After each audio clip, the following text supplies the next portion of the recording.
sampai Mei berapa Ji? 2.200.000. 2.200.000. Ya. 2.200.000 wisatawan itu lah. Wisatawan. Yang membayar baru 677.000 sampai tanggal 29 Mei ya. Ini laporan dari pemerintah. Itu kan kurang lebih 33%. 33% berarti Jumlah total semuanya sampai Mei itu 101 miliar. jumlah rupiahnya 100 1 miliar. Wih, 33% itu 101 miliar. Ini Sebenarnya harus 400 miliar. Ya. Oke. Sistem ini kan banyak juga kelemahannya ketika diserbu sekian ribuan orang, Ya. bisa stuck dia. 20.000 loh setiap hari. Stuck nih. Nah, ada yang sudah tamu membayar, vouchernya nggak keluar. Ada yang mau membayar tapi tidak dicek. Oh, ada yang mau membayar di pengeceknya justru tidak dicek gitu. Ya. Jadi Kok bisa gitu? Controlling. Gitu. Yang kedua, posisi counter yang sekarang tuh kurang strategis. Nggak kelihatan tamu keluar mana tempat bayarnya, udah lewat aja begitu. Aduh. Nah gitu. Kok alo-aloan gitu? Ya, ada yang komplain juga kemarin istrinya bayar, dia nggak bayar, kenapa? Ada distrust gitu, ada Nah, ketidakpercayaan. itu udah Ini makanya kan. benar-benar aturan apa enggak sih seperti itu? Kok lucu sekali itu. Oh, ini sebenarnya jalur hijau Pak. Cuman kalau mau Bapak mau serius membangun, kami bisa bantu. Serius bisa? Bisa, tapi cara ada gininya Pak. Per are 40 juta.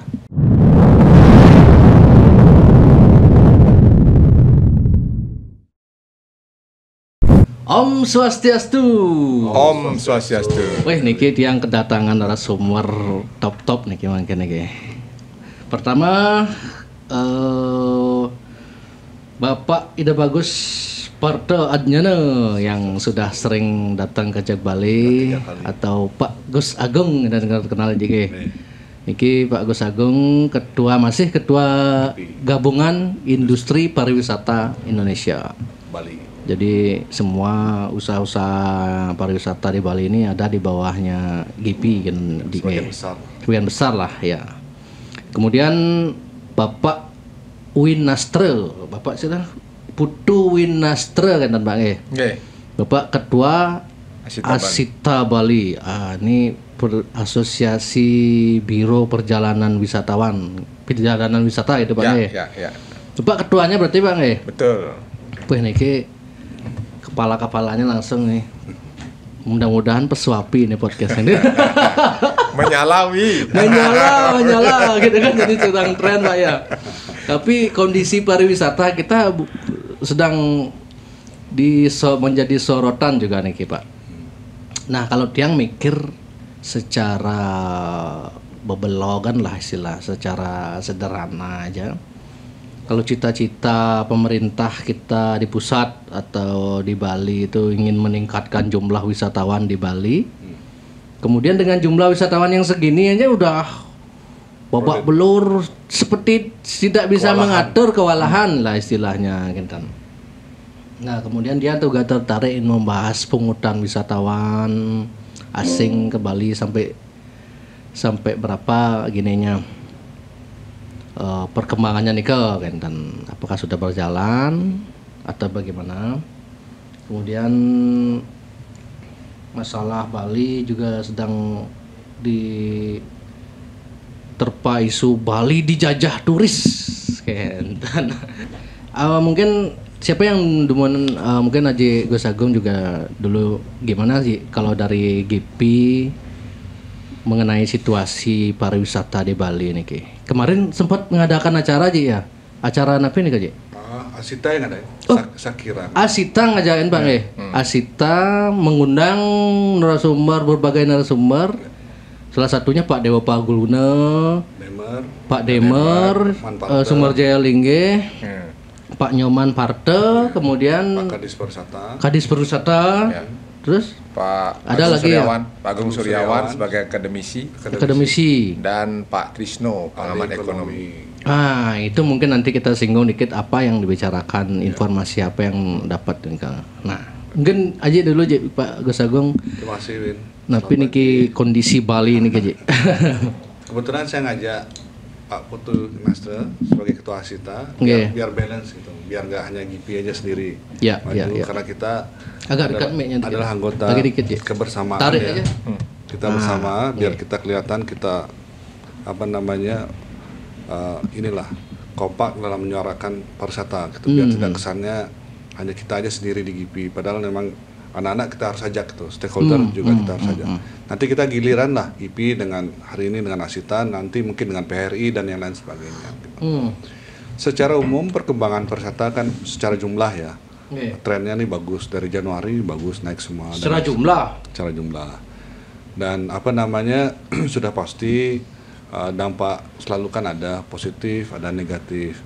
Nah kelihatan yang sekarang ini dengan era sosial media dan lain sebagainya dampak negatifnya banyak juga kelihatan gitu loh. Jadi memang terjadi ada perubahan behavior, perubahan karakter pariwisata yang apa namanya datang kembali, banyak istilahnya mau niluh tuh turis sampah lah, datang kembali dan sebagainya, itu memang terjadi. Itu memang benar ya? Memang benar terjadi gitu loh. Itu penyebabnya karena apa Ji? Turis-turis sampah ini? Ya. Karena apa namanya visa on arrival ini atau apa?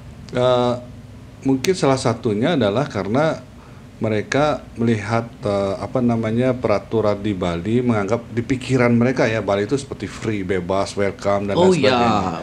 Stigma, mindset mereka terhadap Bali itu sudah bebas gitu bebas, stigma mau ngapain aja bisa tarik apa orang misalnya mengadakan secara yoga yang agak sedikit terbuka dan apa namanya agak nyeleneh lah, tidak sesuai dengan budaya kita. Nah inilah yang harus, karena kurang informasi kepada calon wisatawan atau orang yang akan tinggal di Bali begitu.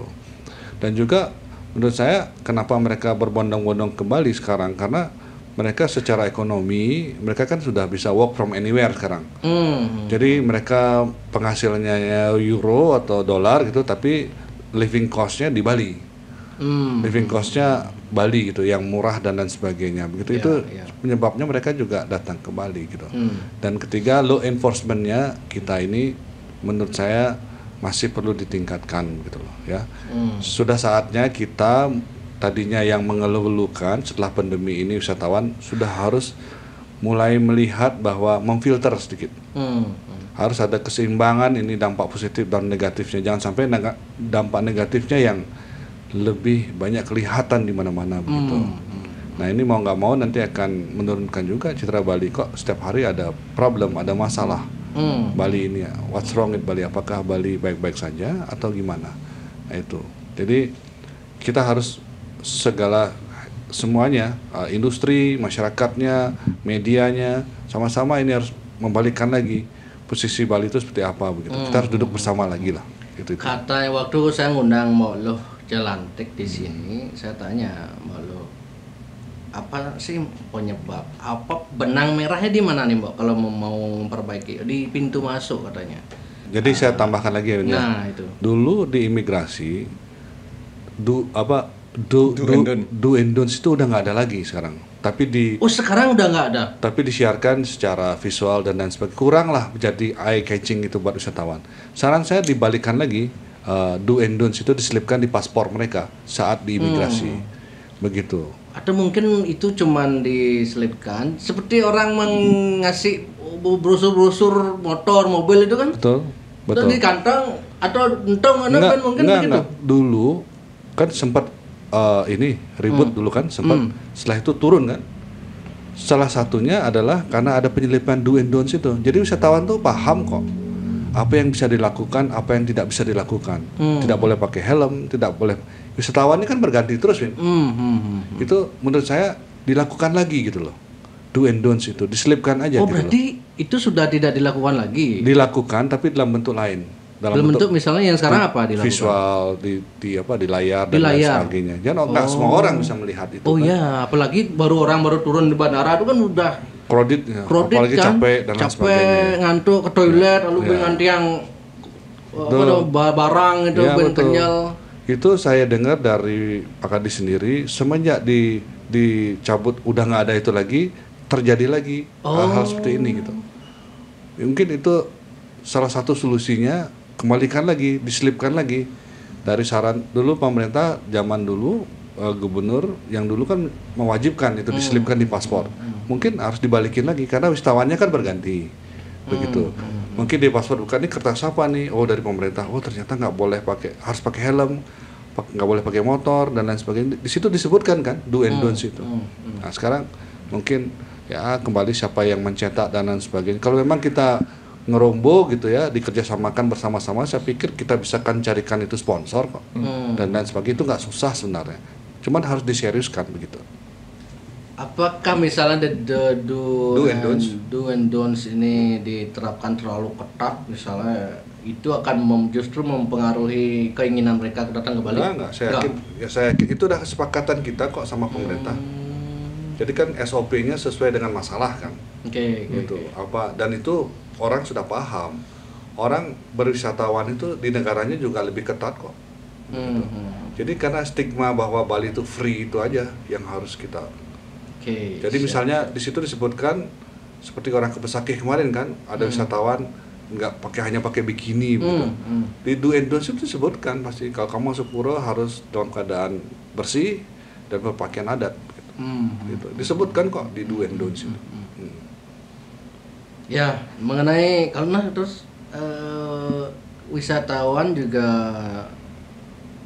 yang datang ke Bali ini dengan visa turis, tapi dia bekerja di Bali ini kok bisa gitu ya? Ya itu, kalau dari ya itu, Aji gimana melihatnya itu? Ya itu banyak ya, mungkin terjadi seperti itu. Jadi memang harus law enforcement-nya harus kuat gitu.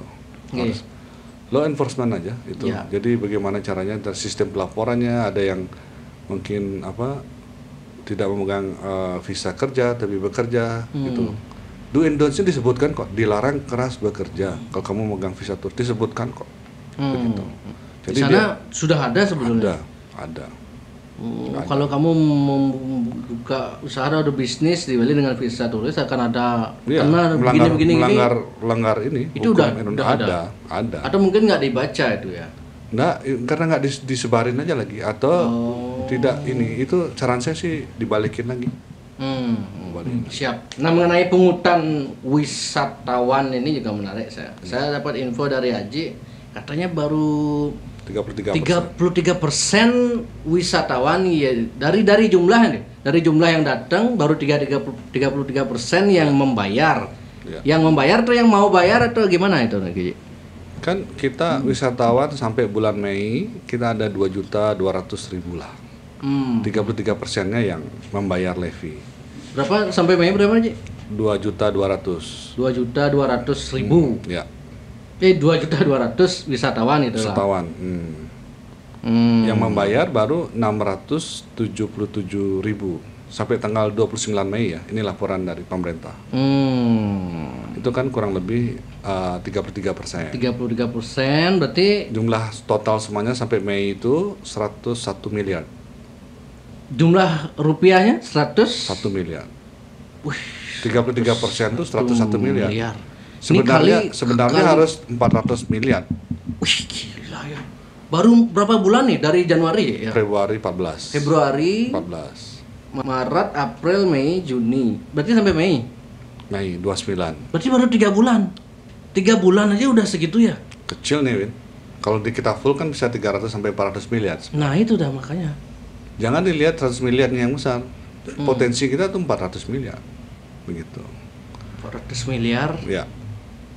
Itu kenapa 33% itu tidak produktif ya, efektif ya. Berarti ada wisatawan yang tidak mau membayar gitu?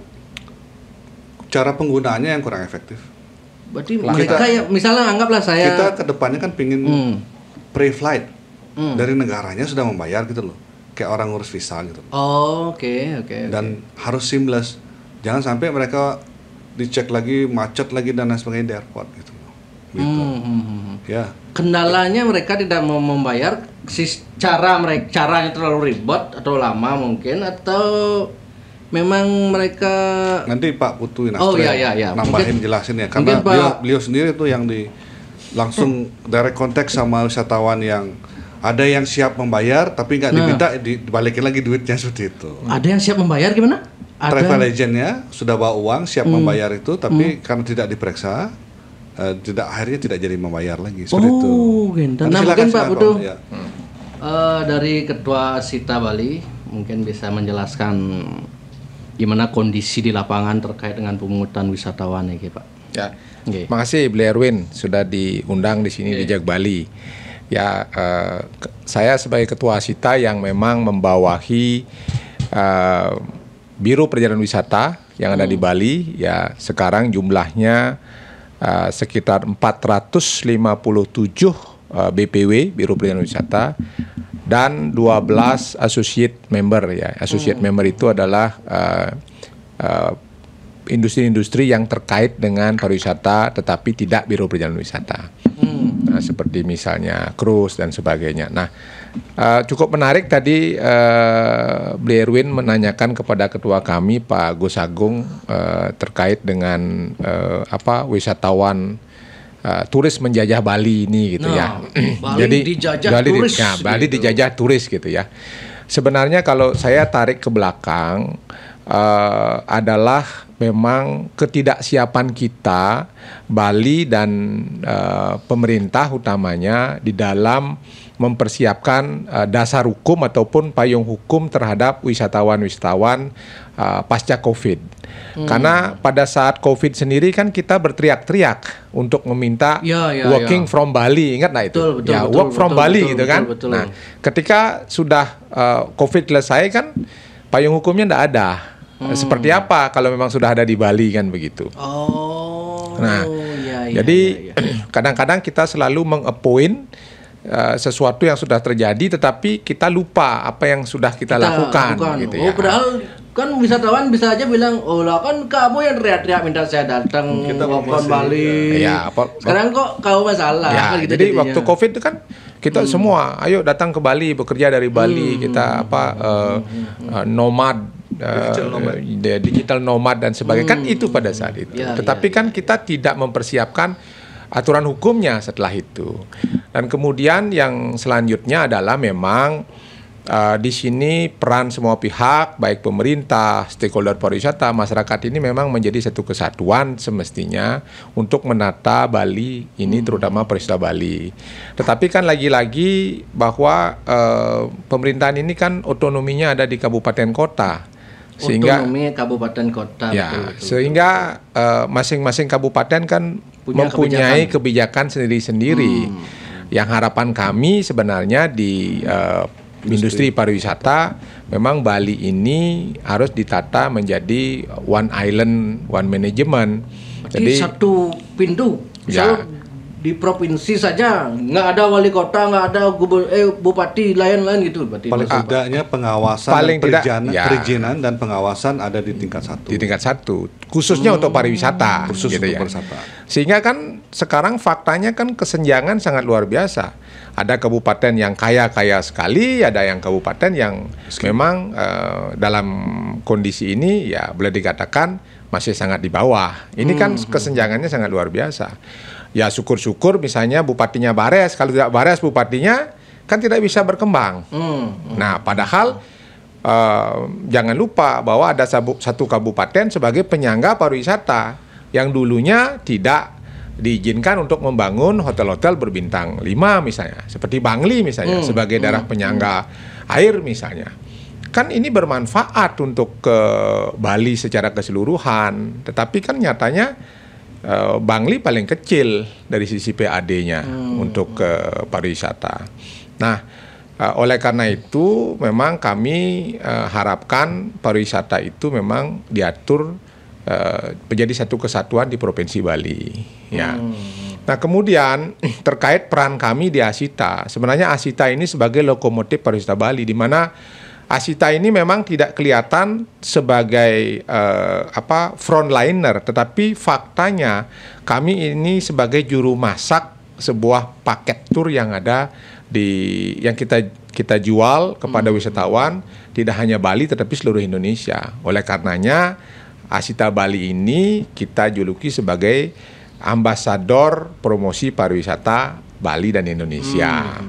Kenapa? Karena Asita ini bisa mengajak stakeholder yang lain untuk membuat sebuah packaging misalnya dengan PHRI, kemudian Putri, asosiasi atraksi, kemudian transportasi Pawiba, kemudian HPI, Guide dan Gawisi dan sebagainya.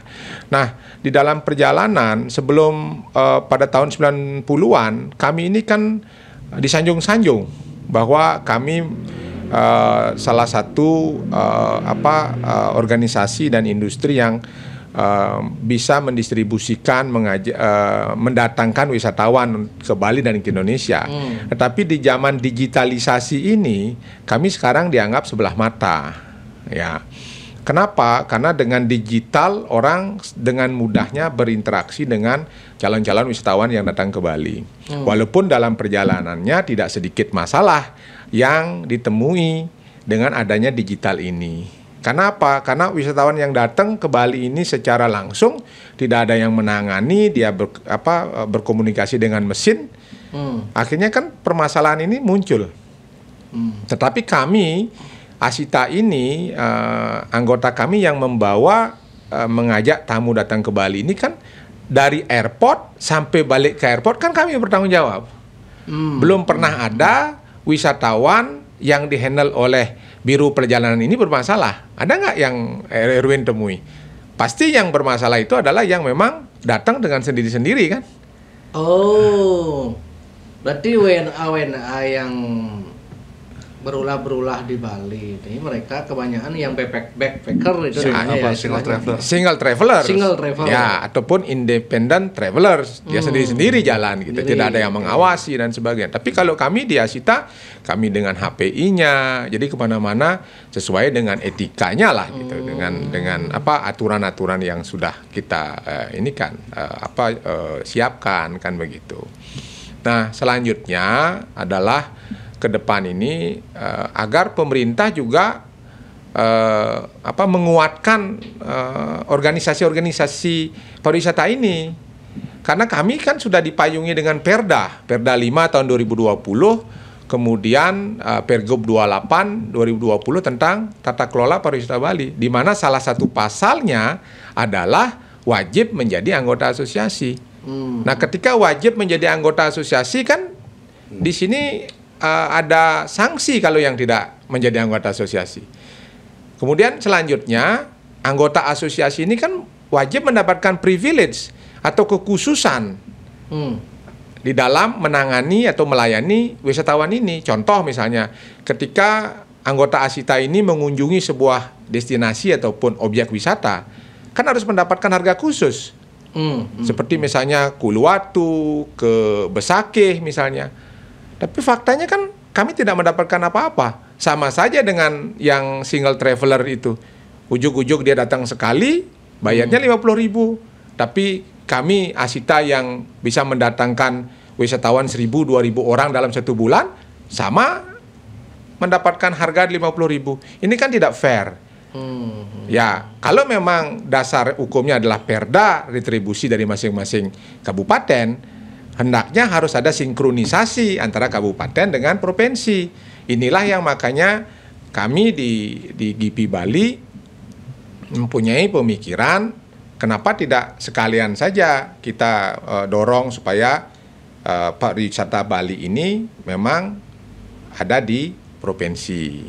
Kalau memang ada sesuatu sistem misalnya otorita pariwisata Bali gitu misalnya, sehingga betul-betul terkoordinir dengan baik. Sekarang kan semuanya tidak jelas. Big datanya kan tidak ada. Big data apa maksudnya? Seluruh industri yang ada. Berapa sekarang industri travel? Berapa hotel? Berapa hotel yang ada? Travel yang masuk Asita ini cuma 457. Faktanya kan lebih daripada itu. Kan 1.000 ada Pak ya? Bisa. Nah, ini kan tidak ada. Tidak ada itu? Tidak ada ya Dinas Kebudayaan, Dinas Pariwisata nggak punya datanya. Tidak ada. Karena tingkat 2 juga mengeluarkan izin. Mengeluarkan. Sekarang dengan adanya OSS, apalagi sekarang OSS itu. Ya. OSS ini apa, Pak? OSS ini kan sebuah sistem untuk pelayanan perizinan. Nah, perizinan yang memang melalui Undang-Undang Cipta Kerja ini harapannya adalah kan lebih banyak mendatangkan investasi. Ya. Kemudian biar tidak ribet lah, tidak ribet. Gitu. Kalau sebelum OSS gimana sistemnya, Pak? Justru pada saat zaman Pak Mangku Pastike tahun 2010 izin Biro Perjalanan Wisata ini sudah di moratorium di Bali. Tidak ada lagi. Tidak ada lagi karena kajian UNUD pada saat itu jelas bahwa Bali ini sudah melebihi travel agent, sedangkan tamu yang datang sedikit. Akhirnya daripada kita kanibalisme, misalnya agen yang satu membunuh agen yang lain, ya lebih bagus di stop. Perda 1 2010 itu jelas di sana memoratorium izin Biro Perjalanan Wisata dan ada sanksinya di sana gitu. Nah, sayangnya di Perda 5 ini tidak ada sanksi, Pak Ketua.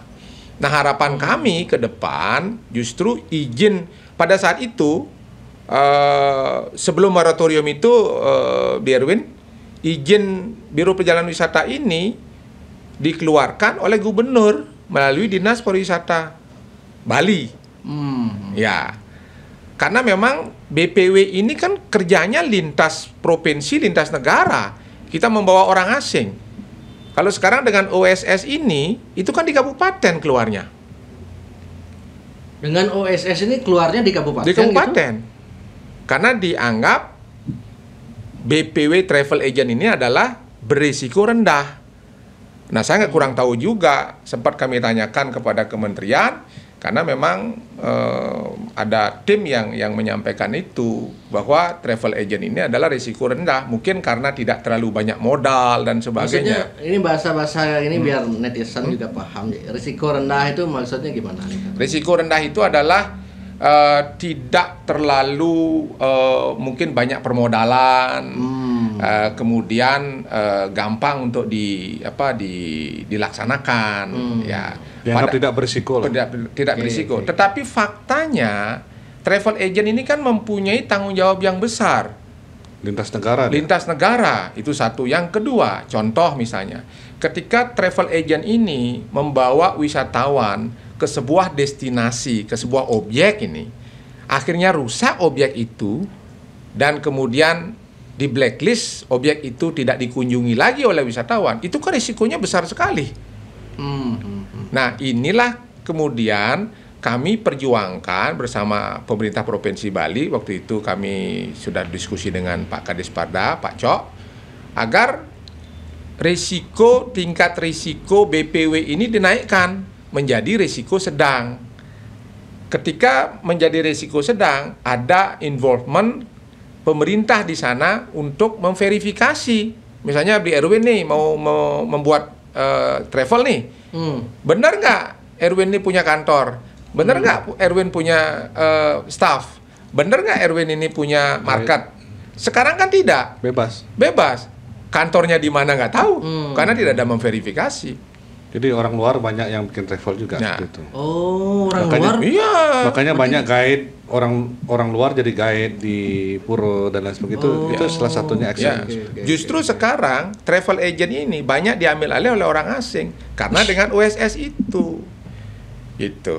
Jadi tapi dia punya izin. Ya karena OSS. Ya. Mereka langsung akses ke misalnya investasi.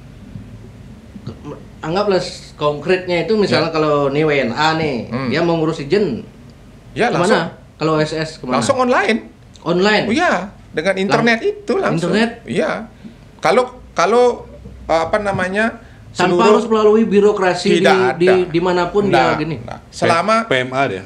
Selama seluruh kualifikasinya, term and condition terpenuhi. Misalnya dia punya akte PMA misalnya dimasukkan, kemudian hal-hal lain misalnya dimasukkan, sudah sesuai dengan itu keluar NIB-nya. Oh, sangat cepat itu. Makanya banyak ada rencana pembangunan di Bali ini mungkin mengagetkan kepala-kepala daerah yang atau tokoh-tokoh yang memang tanpa melalui komunikasi dari mereka gitu mungkin ya. Ya bisa jadi.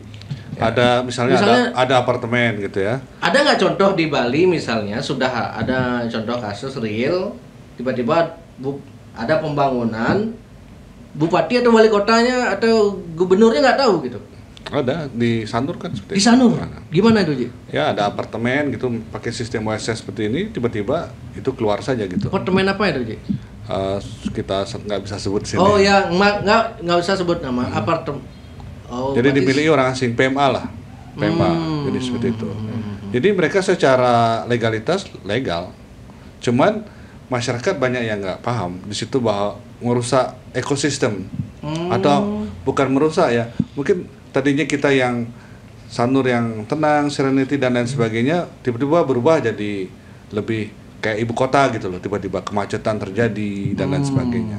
Gitu. Oh, termasuk apakah mall baru itu Keterlibatan masyarakat di sini intinya terpinggirkan lah. kan di Sanur kan ada pembangunan mall itu. Ya. Itu menggunakan OSS juga.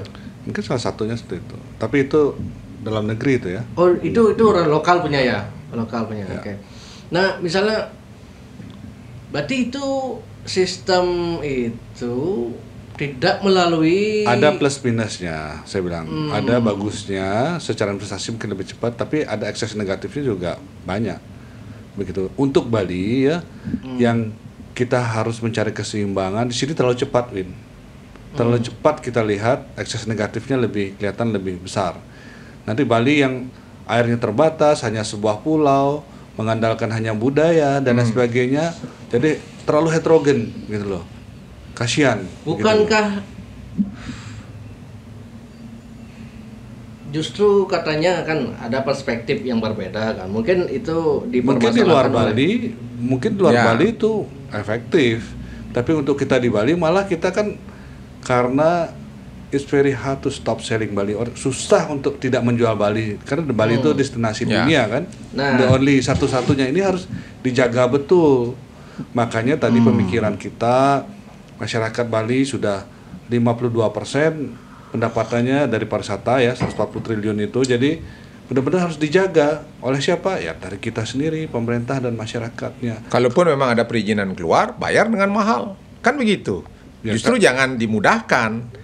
Contoh misalnya seperti travel. bayar dengan mahal tentu ke kas negara, Ya. kas bukan ke pribadi. Jadi gitu. tidak mudah mereka untuk membangun perusahaan di Bali. Dan juga menurut gitu. saya harus dihitung juga, Bali ini nggak pernah dihitung carrying capacity-nya berapa sih dengan situasi infrastruktur seperti ini. Bali ini bisa menerima wisatawan. Kalau airport diikutin 30 juta mungkin setiap tahun, kan nggak mungkin. Kita 6 juta aja macetnya kayak begini. Betul, itu nggak pernah dihitungin. Infrastruktur kita berapa sih carrying capacity Bali, air, makanan dan lain sebagainya, pernah dihitung nggak itu? Katanya Bali sudah over turis Tourism. gitu di Ya, Bali itu kan. ada di beberapa tempat begitu, karena numplak di situ gitu. Blok di sana ya. Nah, ini Tiang tertarik juga mendalami ini kan OSS nih, karena ini akan berdampak juga dengan pembangunan Bali yang ke depan akan terus ada tanpa sepengetahuan dari Sekitar masyarakat lokal. tokoh-tokoh termasuk kepala daerahnya gitu. Tanpa melalui kepala daerah pun bisa berarti ya kalau gitu ya. Iya. Ya. Izin yang lainnya paralel masalahnya. Tapi begini Pak, kebetulan ini sekitar bulan lalu itu ada pengusaha dari organisasi ini perwakilan ngotot ingin diskusi dengan Tiang, dengan saya di sini. Tapi tidak podcast karena beliau tidak mau terbuka karena ini informasi. Beliau ngasih informasi di sini. Katanya justru mereka keberatan dengan sistem yang dulu. Kenapa dibuat sistem OSS ini? Apa namanya? OSS ya. OSS ini One single submission namanya. karena dulu begini Pak, apa One namanya? single submission. Analoginya beginilah. Misalnya ini kabupaten A, kabupaten B. Jadi mereka ada pengusaha nih mau ngurus izin, harus kan melalui birokrasi perizinan, melalui kepala, harus ada CC dari bupati atau gubernur atau wali kota lah. Jadi beli Erwin, dia pengusaha ini ngasih tahu, dulu itu sistemnya gini beli Erwin, apa namanya? Jadi saya ngurus izin, jadi saya membangun, ini pengusaha perumahan nih. Oh, ini jalur hijau. Sebenarnya nggak boleh Pak Erwin, ini jalur hijau karena jalur hijau nih saya mau membangun nih. Tapi mereka ngasih solusi. Oh, ini sebenarnya jalur hijau Pak, cuman kalau mau Bapak mau serius membangun, kami bisa bantu. Serius bisa? Bisa, tapi cara ada gininya Pak. Per aro 40 juta. 40 juta kok oknum perizinan.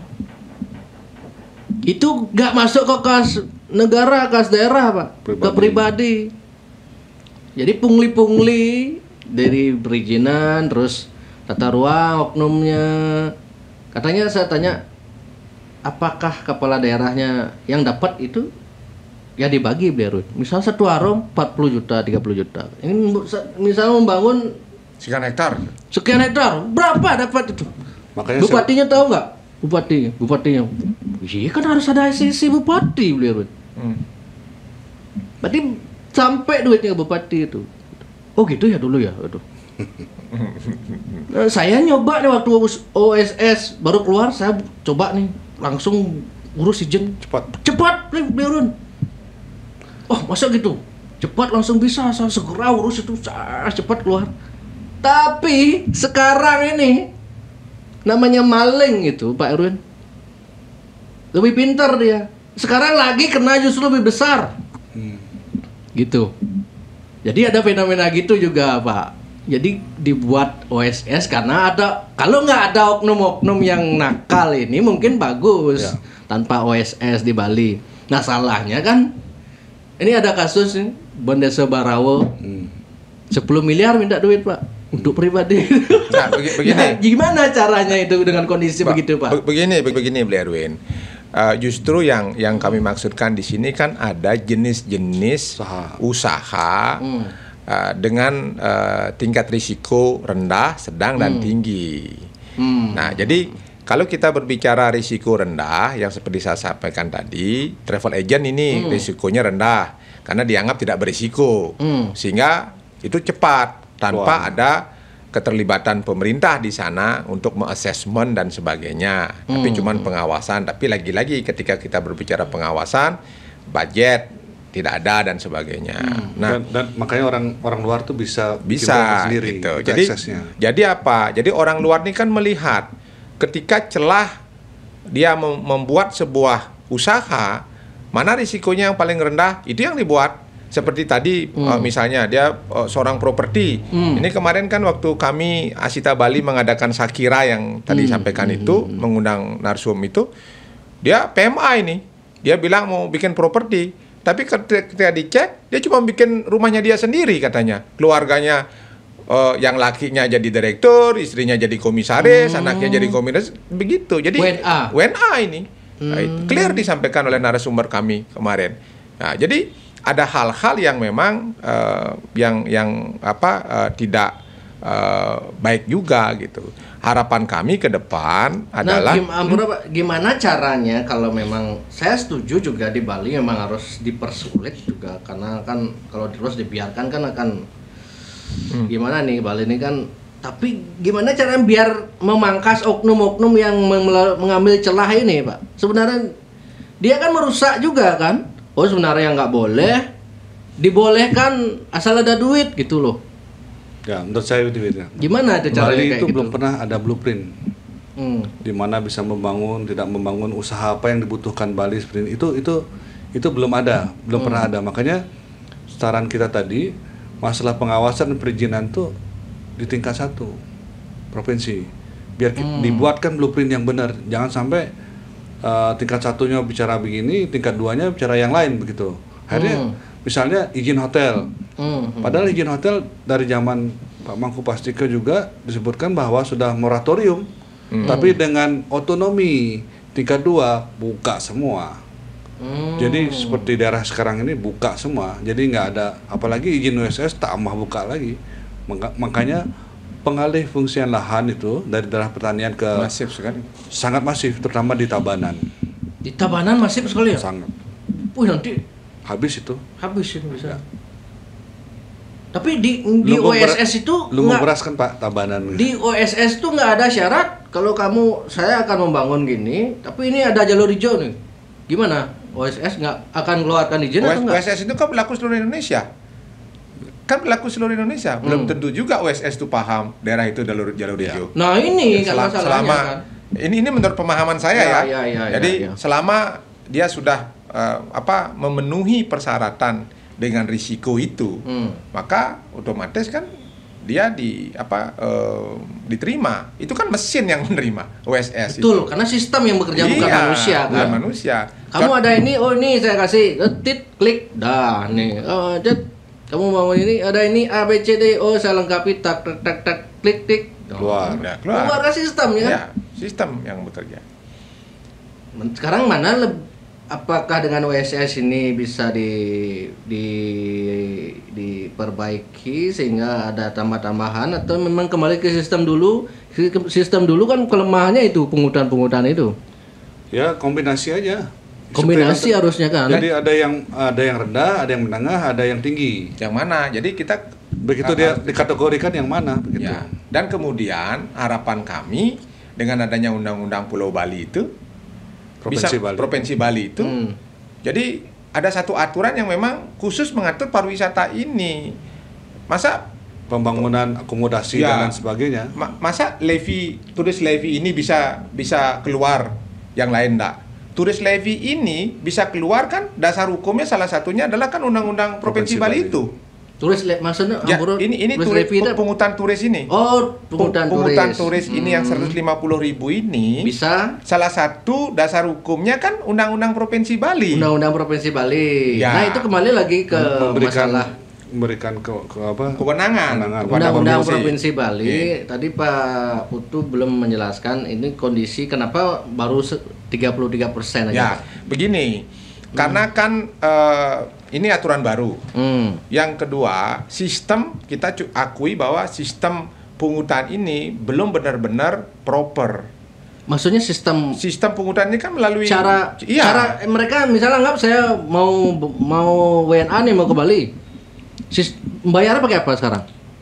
Ada manual, ada langsung pada saat mereka datang, ada yang sebelumnya sebelum mereka datang bisa melalui aplikasi. Oke. Ya.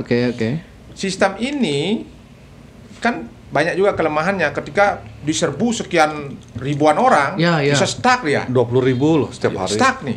Nah, ada yang sudah tamu membayar, vouchernya nggak keluar. Ini kan menjadi Sistemnya kurang sempurna. jadi belum sempurna lah. Ya. Kok bisa kurang sempurna? Padahal duitnya kan gede nih, Ji. Nah, oleh Harusnya dibuat sistem yang bagus itu gampang sekali kan ini kan. Sudah kita masuk Yang mengurus ini siapa? Dinas apa?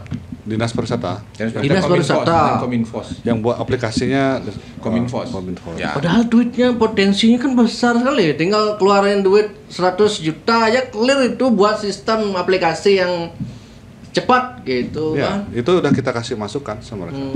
Jadi GIPI Bali sudah memberikan masukan, bahkan kami di Asita sudah membuat MOU dengan pihak ketiga sebenarnya untuk bisa memberikan pelayanan seamless dalam pembayaran ini, karena pihak ketiga ini mempunyai sistem juga sehingga tamu-tamu yang anggota Asita handle melalui pihak ketiga ini, jadi kita tidak diberatkan lagi untuk membayar itu. Jadi, Misalnya saat dia beli tiket udah langsung pop up dia keluar. ya.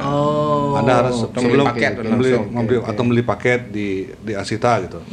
Ke Bali langsung pop up dia keluar, udah termasuk itu. Jadi kita yakini dengan sistem kita 90% itu bisa terkolek dengan baik gitu. Cuman masalahnya perdanya di situ kan ada biaya tambahan di situ. Oh, ada biaya tambahan? Ada biaya tambahan untuk servis lah. Jadi pop up, jadi kayak misalnya kita di sistem pelayanannya mereka gitu. Saya airline mau bantu asal ada macam biaya tambahan di situ. Nah, itu belum diizinkan sama perdanya. Oh, belum diizinkan. Sama perdanya belum mengizinkan, ini mau direvisi. Oke. Artinya kalau misalkan sekarang kan pungutannya 150 itu, Derwin ya. Kalau misalkan saya memakai pihak ketiga ini kan harus ada biaya juga. Biaya. Ini yang masih belum boleh oleh Perda. Kan itu. bisa diatur dari sekian potensi 400 juta ini, pihak ketiga ini dapat berapa persen kan bisa diatur gitu. Nggak usah ngubah-ngubah angkanya lagi kan. Tapi aturannya kan tidak mengizinkan. Aturannya tidak mengizinkan, tapi kan Iya. bisa direvisi itu kan. Nah, itu lagi direvisi. Jadi harapan Berarti masalahnya Pak, berarti pertama sistem kurang bagus. Kedua, ada WNA yang tidak membayar tapi bisa lolos. pengawasan. Ya karena sistemnya lagi, sosialisasi. sistemnya juga kurang. Kena ribet sistemnya, mereka Ada yang mau membayar tapi tidak dicek. ada yang mau membayar di pengeceknya justru tidak dicek gitu. Ya, Ya. ya. Jadi Kok bisa gitu? controllingnya. Maka saya juga diskusi dengan dinas pariwisata.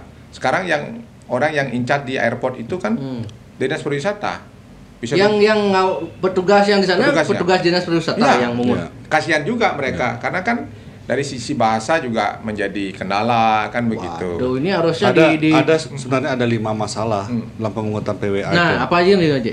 Yang pertama itu tadinya dari Pergubnya bisa dikolek di airport. Ternyata tidak mendapat izin untuk pemasangan automatic scanner gate di bandara oleh. Apa itu otomatis? Jadi begitu dia sudah, jadi kan di stop sebelum dia masuk, di stop gitu. Oke. Itu tidak diizinkan di bandara begitu. Sebelum dia masuk ke mana nih? Masuk Ke Bali. Bali. Sebelum Oh, dia keluar keluar dari sebelum dia bandara. Ya. keluar dari bandara. Jadi tidak diperbolehkan menaruhkan pemasangan automatic scanner gate itu nggak boleh. Tadinya Pergubnya boleh. Hari itu direvisi. Begitu. Yang kedua, posisi counter yang sekarang tuh kurang strategis. Nggak kelihatan tamu keluar mana tempat bayarnya. Udah lewat aja begitu. Aduh. Nah, gitu. Kok alo-aloan gitu? Iya, gitu. Terus 3, kurangnya SDM. Karena kan pemerintah nih yang melakukan ini. Jadi udah tahu pasti dong. ASN disuruh tadinya biasanya di belakang ini disuruh di lapangan, sekarang kayak guide itu kan nggak mungkin. Ya. Dan plus juga knowledge daripada Mereka kan beda dong. Mau ngomong pengetahuannya. sama tamu kalau Ya. nggak biasa gitu, ya itu tidak gampang gitu. Oke, SDM. Terus apa lagi? Terus yang keempat tuh keterbatasan ruang gerak petugas. Jadi nggak boleh keluar dari counter, nggak boleh nanya. Keterbatasan ruang gerak. Berarti petugas itu gimana? Di dalam counter, tamunya lewat aja Ya. gitu. Gitu. karena daerah itu kan daerah Angkasa Pura. Angkasa Pura. Jadi tidak diizinkan oleh airport petugas tuh keluar dari. Memang betul sih biar tidak kacau ya, adanya biar teratur. Cuman akhirnya dampaknya ke PWA itu, ke pungutan itu ya tidak maksimal begitu terjadi 33% itu. Terus? Gitu. Jadi yang terakhir itu banyak wisatawan yang belum Sosialisasi. dapat informasi Sosialisasi. masalah ini. Oh ada bayar loh atau gimana? Mereka tahu cuman di mana bayarnya, seperti apa dan lain sebagainya begitu. Loh, kan bukannya kalau ada bayar segini sini. Terus begitu mereka kaget, mereka tidak mempertanyakan mana aturannya, ada yang itu sampai. Enggak. Enggak. Mereka 150.000 buat wisatawan itu tidak Jadi besar. yang baru tahu itu dia diizinkan tidak membayar gitu. Iya. Jadi lewat aja seperti itu. Makanya itu terjadi. Nanti kan bisa diakalin. Oh, nanti apalagi zaman medsos sekarang boleh jahil-jahil kan. Tips datang ke Bali dengan gratis. Kalau kamu ke Bali bilang aja kamu nggak tahu ada aturan ini, nanti kamu bisa lolos Iya, gitu kan. iya. Ada yang komplain juga kemarin istrinya bayar, dia nggak bayar, kenapa?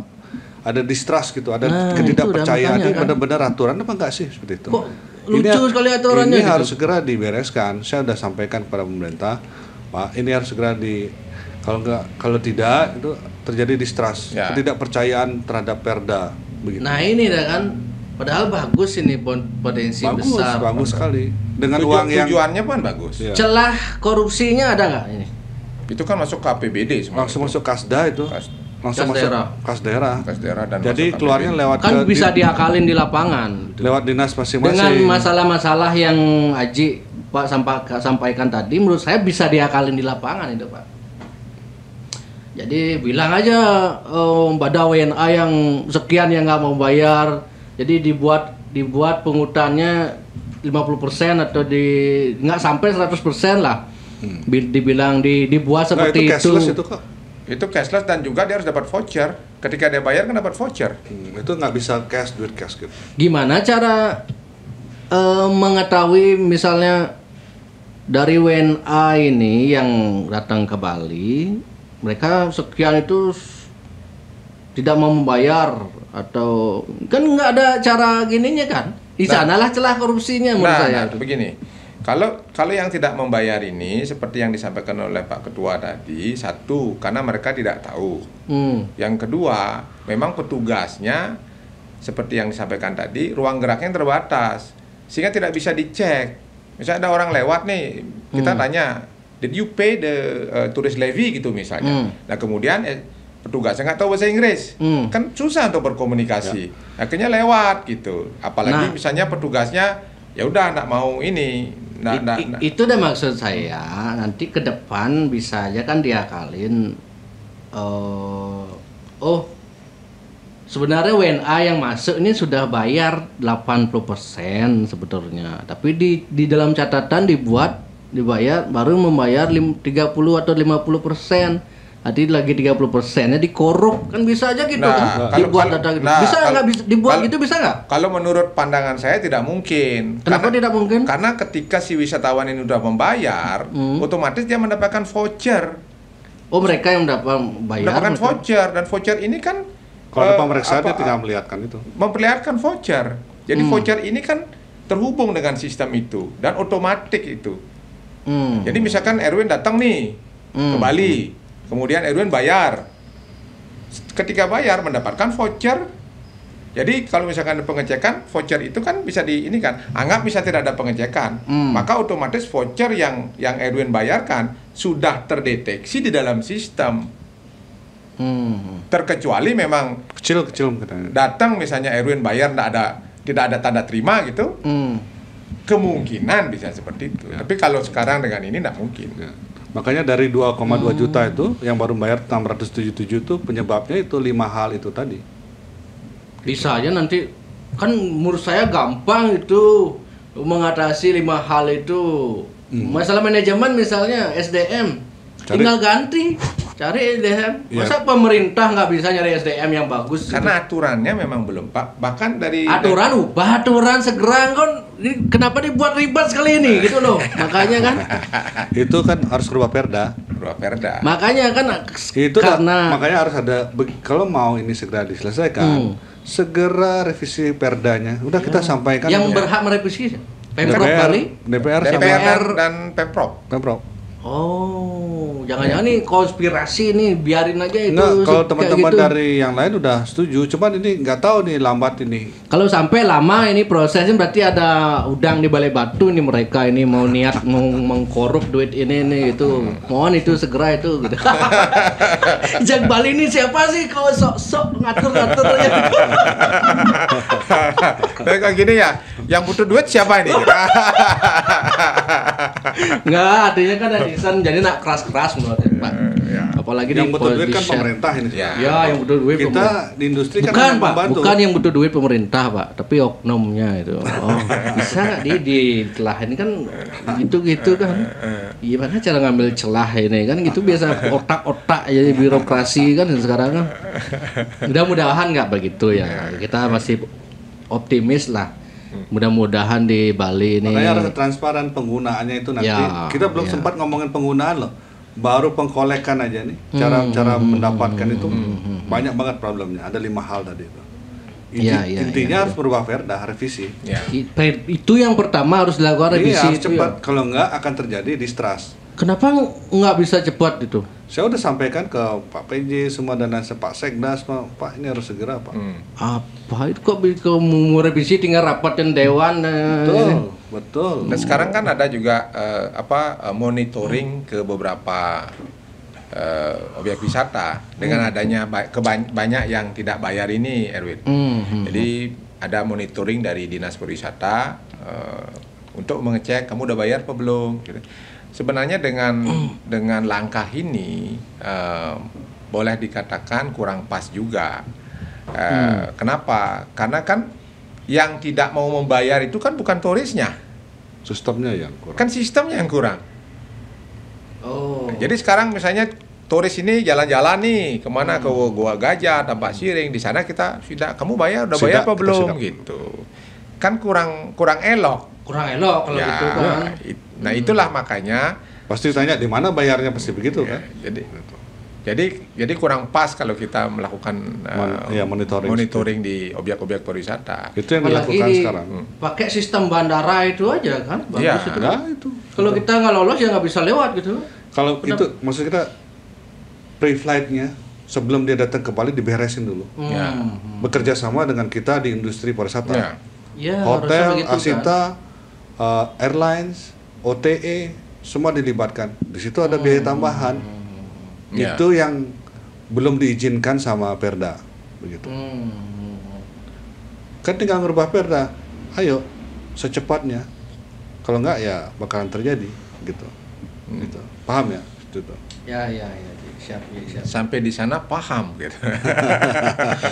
Tinggal ini aja nih komitmen pemerintah aja dan semuanya untuk merubah Perda ini secepatnya. Kalau enggak ini 33% tambah nyungsep lagi nih, tambah nggak ada yang mau bayar lagi. Mei, Juni. Berarti sampai bulan Mei itu aja ya. Tanggal 29 Mei. 29 Mei. 101 miliar. Sebenarnya kan gaya cenik tuh ngubah Perda itu tinggal ngumpulin anggota DPR Gitu kalau ya. mereka komitmen. Ayo dong Jak Bali ini bikin. Ya ada banyak komen, "Weh Jak Bali bungo cing, ngomong halo bro," gitu. Ngomong halo bro. Cita di cara gitu. Ya ini harus, menurut saya ini urgent. Betul. Harus ada Betul. sebuah komitmen lah dari semua pihak. Jadi baik Pihak penentu. ya. Atau mungkin masih dipending nanti Pak PJ atau Ketua DPR, Pak Ketua, pending aja dulu. Nanti kalau saya sudah terpilih jadi gubernur baru kita beresin itu gitu. Biar citra saya bagus kan gitu. Nggak bisa aja gitu kan, kita ngomongin orang-orang otak-otak politikus kan begitu emang itu. Iya, saya kan Nggak, kita yang ngomong ya. enggak ya, bukan Bapak yang ngomong, saya yang ngomong ya. Kan kasihan ya. Bali ini kan Iya. destinasi bintang dunia gitu loh. Jangan sampai cara sistem manajemennya acak adul seperti ini gitu. Kasihan, sayang. Iya. Padahal dengan segera diperbaiki Langsung jadi Langsung gini 3 kali kan, lipat gitu. ini kas daerah kita gitu. betul. Gara-gara hanya untuk sekedar seperti ini. Siap. Oke, siap. Semua nih Pak Putu. Ada lagi yang Ada. mungkin Pak Putu ingin sampaikan? Kami di Asita Bali memiliki sebuah program promosi pariwisata internasional tingkat dunia. Ini merupakan sebuah kebanggaan dari Satu-satunya nih. Bali Dan ya, Indonesia. dan Indonesia yang lahir di Bali. Jadi kami sebagai anggota GIPI Bali merasa cukup bangga dengan memiliki event ini, namanya Bali and Beyond Travel Fair. Jadi Bali and Beyond Travel Fair. jadi promosi pariwisata Bali dan luar Bali. Ya. Bursa pariwisata lah. Bursa pariwisata. Ini tahun ini ke-10 ya, 10 yang mana kami laksanakan tanggal 12 sampai 14 Juni di BICC Nusa Dua. Nah, harapan kami BBTF ini harus didukung semua pihak ya. Kenapa? Karena saya masih melihat ada sebuah keengganan untuk mendukung event-event promosi pariwisata yang ada di Indonesia, Bali khususnya. Karena belum ada event pariwisata tingkat internasional ini sampai berlangsung lebih dari 3 kali. Biasanya sudah 3 kali udah nggak ada dana, mati. 2 kali mati. BBTF ini sampai ke-10. Bahkan yang mengejutkan tahun ini ya ada 8 negara loh yang menjadi seller, menjadi partisipan exposition, jadi yang ikut pameran. Selain Indonesia ya, itu ada dari Nepal, Timor Leste, China, Amerika, Malaysia, South Africa, sama dari Iran. Ya, mereka ikut berpameran di sana. Dan untuk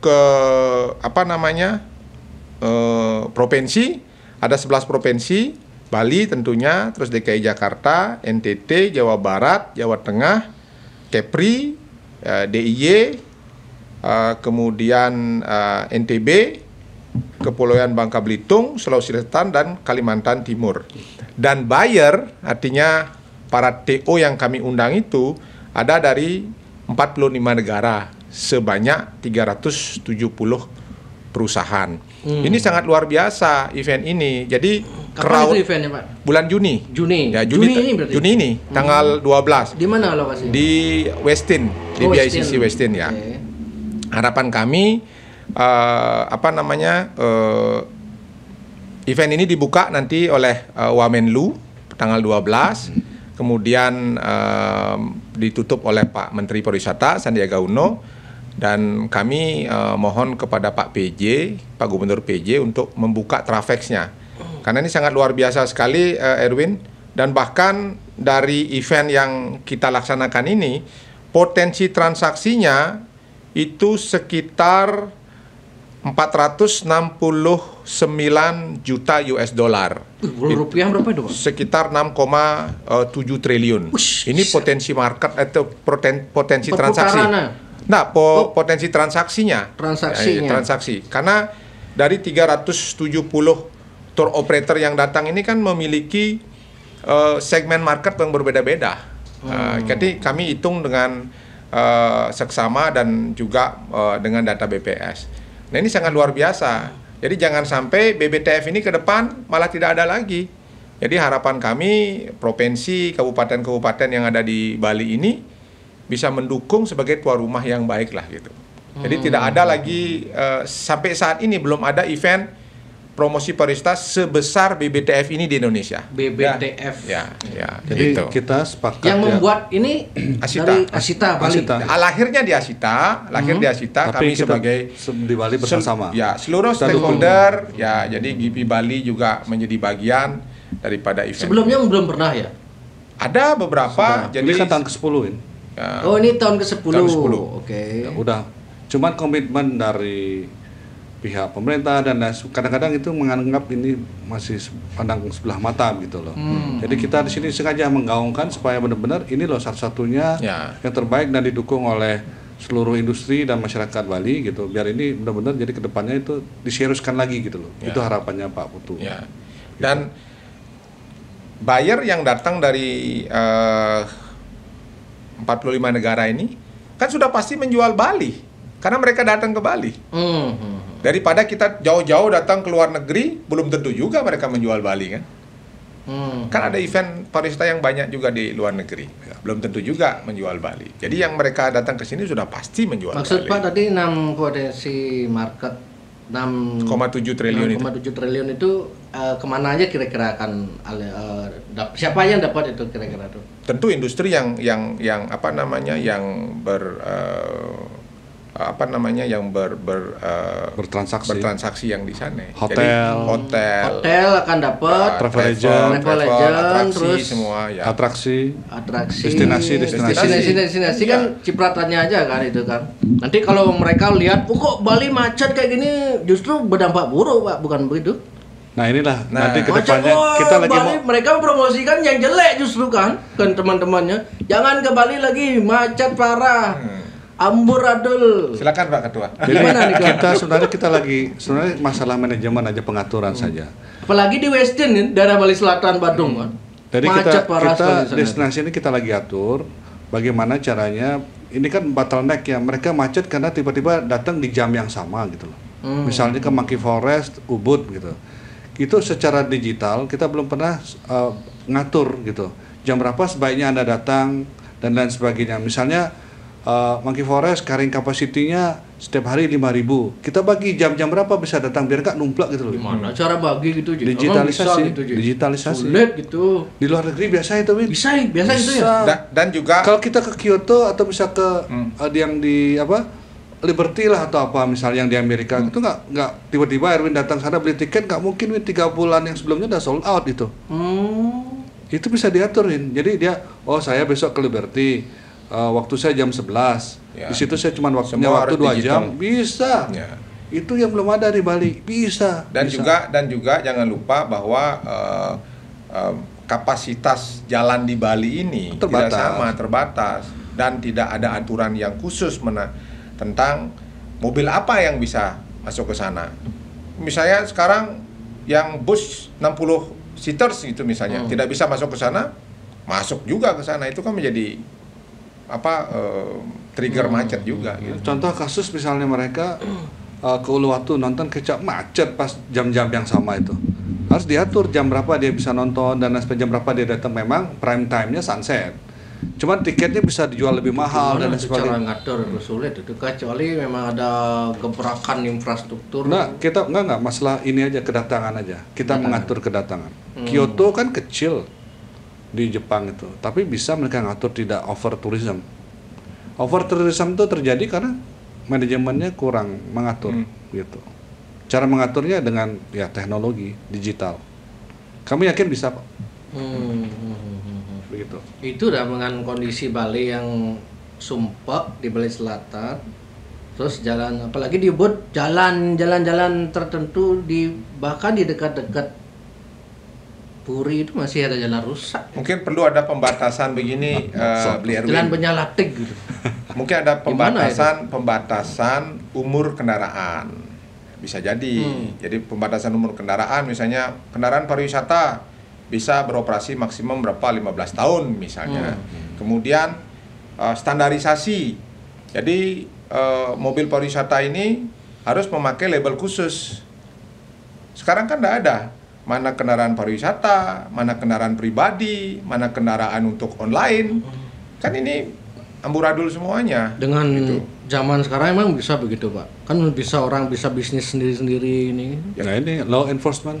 Jadi kan penegakan hukumnya kan harus jelas. Kalau seperti ini kan amburadul semuanya sekarang. Faktanya bebas. kan sekarang pokoknya seperti makanya pasca pandemi kemarin kita itu kan harus direvisi lagi semuanya. Tadi kita kan mengharapkan mereka datang, setelah mereka datang di sini ya oke lah 1-2 tahun ini sampai maksimum sampai 2025 maksimal sudah harus tertata lagi. Law enforcementnya harus bagus. Itu saran kita. Oke, siap. Ya. Pak Putu sareng Aji Pak Gus Agung. Ya, kita sudah 1 jam nih. Ada mungkin Pak Gus Agung lagi ada nih? 2 hal yang menurut saya sudah sampaikan pada acara saya kira kemarin. Yang pertama itu adalah kami mengharapkan kedepannya masalah perizinan dan pengawasan pariwisata itu ada di tingkat 1. Tingkat 1 provinsi. Ya, dengan mengatur kita bisa atur carrying capacity dan lain sebagainya. Tidak, memang hotel memang harus ada penghentian ya.